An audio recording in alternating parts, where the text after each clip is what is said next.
নমস্কার বন্ধুরা, রান্নার রহস্যে জানাই সকলকে স্বাগত। আর একই স্বাদের রেসিপি বারবার নয়, হাজারেরও বেশি রেসিপি নিয়ে হাজির হয়েছি রান্নার রহস্যে। আর আজকে শেয়ার করে নিচ্ছি জামাই ষষ্ঠী স্পেশাল লাল মিষ্টি দই। তো বন্ধুরা, সামনেই কিন্তু জামাই ষষ্ঠী, তো বাড়িতে এইভাবে লাল মিষ্টি দই বানিয়ে নিলে কিন্তু আর বাজার থেকে কিনতে হবে না। তো চলুন এবার ঝটপট কিভাবে বানাচ্ছি দেখে নেওয়া যাক। তো এই লাল মিষ্টি দই বানানোর জন্য খুব কম উপকরণ লাগবে। নিয়েছি 1 লিটার দুধ, এখানে নন্দিনীর 1 লিটার কাউ মিল্ক নিয়েছি এখানে টক দই, আর এখানে চিনি নিয়েছি আর কয়েকটা এলাচ। তো সবার প্রথম দুধটাকে একটা বড় কড়াইয়ের মধ্যে আমি ঢেলে নিয়েছি। এবার দুধটাকে মিডিয়াম টু লো ফ্লেমে ভালো করে জাল দিয়ে নেব। প্রায় মিনিট 10-15 বাদে আমি একটা এলাচ একটু থেতো করে বা গুঁড়ো করে নিয়ে দুধের মধ্যে মিশিয়ে দিলাম, জাস্ট একটু ফ্লেভারের জন্য। তো এলাচটা দিয়ে ভালো করে আরও একবার নেড়ে নিলাম।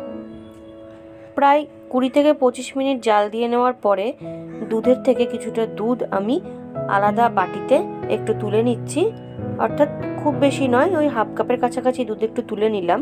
তুলে নিয়ে 1 প্যাকেট আমুল দুধ বা মিল্ক পাউডার এই দুধের মধ্যে মিশিয়ে দিচ্ছি।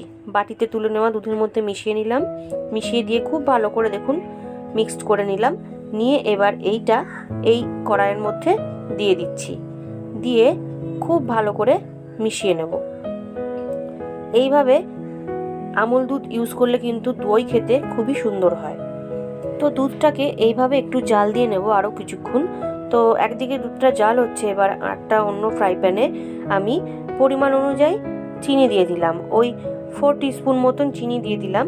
এবার ফ্লেমটাকে একদম লোতে রেখেছি, লোতে রেখে চিনিটাকে ক্যারামেল করে নেব, অর্থাৎ একটু ব্রাউন কালারের করে নেব।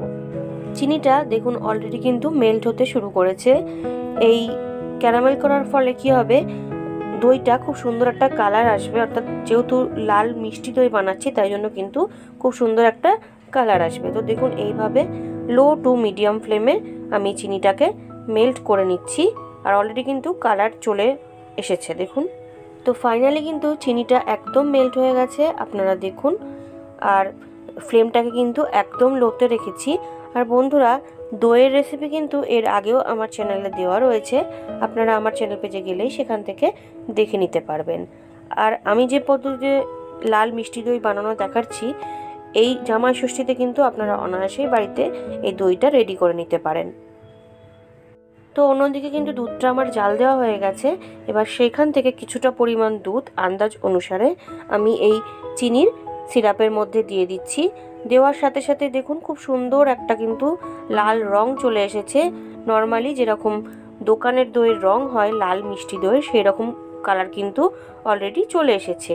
এইভাবে মিশিয়ে নেব। তো বেশ কিছুটা সময় নিয়ে দেখুন আমি মিশিয়ে নিলাম, আর কালারটা কিন্তু একদম পারফেক্ট হয়েছে। এরকমই কিন্তু দোকানে লাল মিষ্টি দইয়ের কালার হয়। তো একটু সময় নিয়ে ভালো করে মিশিয়ে নিচ্ছি। তো এইবার ওই চিনির মিশ্রণটা আমি এই দুধের মধ্যে দিয়ে দিলাম দেখুন। আর গ্যাসটাকে কিন্তু অর্থাৎ ওভেনটাকে আমি একদম লোতে রেখেছি। তো পুরোটা দিয়ে দিলাম। এইবার খুব ভালো করে আমি দুধের সঙ্গে মিশিয়ে দিচ্ছি।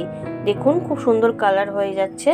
আপনারা অবশ্যই বাড়িতে একবার ট্রাই করে দেখতে পারেন, খুব ভালো লাগবে। শুধু অকেশন কেন, এমন অনেক সময় থাকে যখন আমাদের দই খেতে ইচ্ছা করে, বাড়িতে কিন্তু অনায়াসে এইভাবে আপনারা বানিয়ে ফেলতে পারেন মাত্র 1 লিটার দুধ দিয়ে।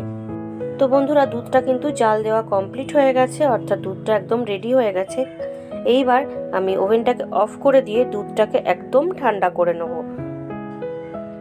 তো দুধটা কিন্তু একদম ঠান্ডা হয়ে গেছে, একটা আঙুল ডোবানোর মতন কিন্তু টেম্পারেচার রয়েছে, অর্থাৎ একদমই ঠান্ডা মোটামুটি।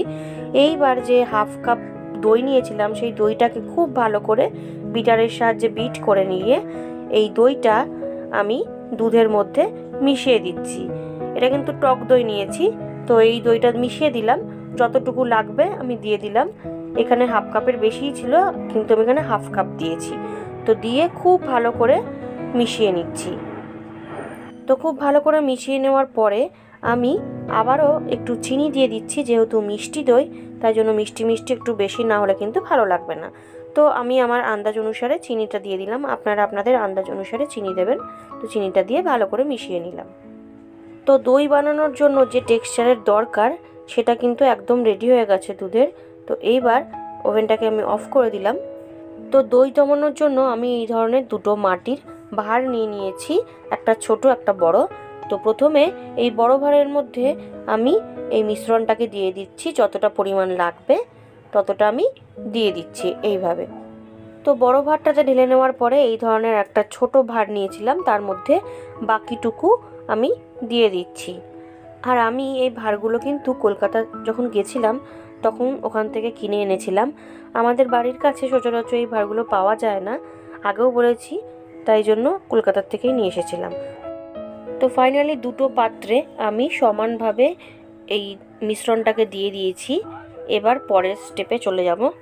তো এইবার একটা বড় কড়াই আমি গ্যাসে বসিয়ে খুব ভালো করে গরম করে নিয়েছি, ঢাকা দিয়ে রেখে দিয়েছিলাম।